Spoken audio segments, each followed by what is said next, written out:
Hey guys, what's up? It's me, Pagey here once again with another American Horror Story hotel review. This is episode 7, entitled Flicker. There will be spoilers of this episode in this video, so if you've not seen it, don't watch the video. If you enjoy the video, leave a like, leave any comments on what you thought on the video, and subscribe if you are new. Let's get into it. So the episode starts off with two construction workers cutting open this steel wall that they found behind this brick wall that they're trying basically renovate some of the hotel floors for Will Drake, but they find this secret hallway, so they go in it pretty stupidly, I must admit, but they are attacked and killed by these old vampires, which didn't know who the hell they were.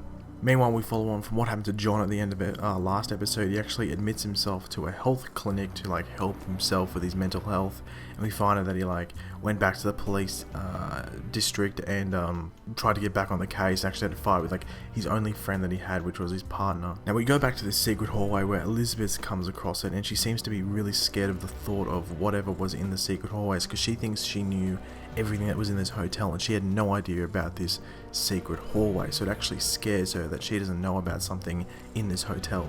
Meanwhile, the real estate agent from Murder House is staying in the hotel. I think she got a complimentary night or two because she obviously sold the hotel to Will Drake, and she's actually killed and drunk by the two vampires from the secret hallway.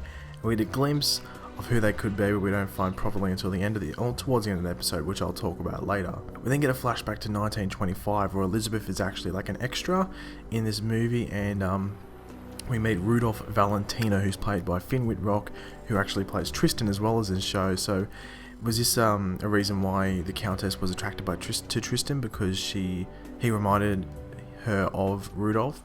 Most likely, and he's this big movie star. So Rudolph actually invites Elizabeth to his house for dinner, but it's pretty surprising because his current wife Natasha, who's played by Alexandra Daddario, is still living there, which is a bit weird. But the cool thing about this is that both Rudolph and Natasha are actually real life actors. They existed in the 1920s, 1930s and stuff like that.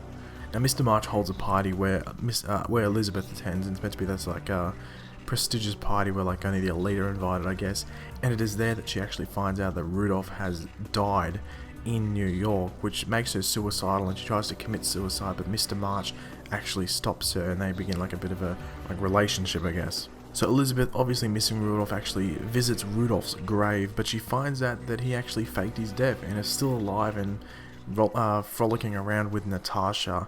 But throughout this, we also find out that she actually married Mr. March in a pretty quick amount of time, and throughout this, Rudolph and Natasha actually reveal that they are both vampires.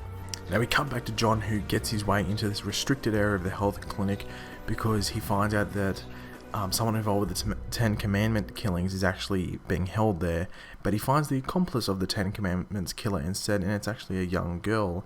And we find out that she was caught because she was the one that killed the security guard at the most recent killing, and she was also helping out with some of the other killings as well. I think she nailed some of the tongues to the desk of that a tabloid magazine. We find out that she is actually one of the Countess's children. She was turned in, I think it was 1986 was the year that she was turned in, and John helps her escape from the health clinic as she promises to take him to the actual Ten Commandments killer. So we go back to Rudolph and Natasha, who are the two vampires. We find out that they're actually the two vampires that were stuck in the hallway because they've drunk. They've actually regenerated a bit and actually grown back some of their distinguishable features. We actually can see who the hell they are, and they attack and drink from a group of Australian strippers. Being Australian, those accents were a bit dodgy. They seemed a bit forced, but yeah, Australian strippers seem to be pretty big in America, which is pretty surprising. Now, Mr. March actually reveals to Elizabeth that he was the one who put Natasha and Rudolph in that secret hallway to rot, which obviously doesn't make her the happiest of people, but I'm not surprised Mr. March would do that. And the last thing we see in this episode is actually John and the little girl. I did not catch her name. If she did reveal her name, please leave in the comment section, but I did not catch her name. But they actually escape, but she ends up running on the road and getting hit by a truck, which makes me think she knew that John was...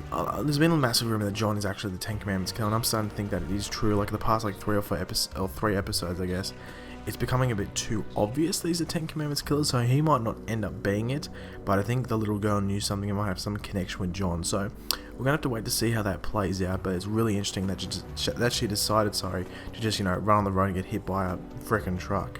But overall, I thought this episode was a pretty decent episode. Good setup for a few storylines, mainly John, I guess, but as well as what Rudolph and Natasha will actually be doing, because they've, walked outside the hotel because they've actually become normal looking from... Obviously, they drank from those 3 Australian strippers, so they got enough blood, I guess, to look normal.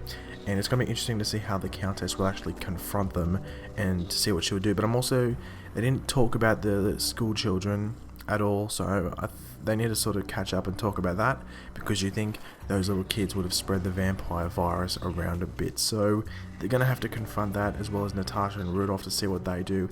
If they get recognised as well, that'd be pretty interesting. But if you enjoyed the video, leave a like, leave me a comment on what you thought on the episode, and subscribe for more American Horror Story hotel reviews, and I will catch you later. Goodbye.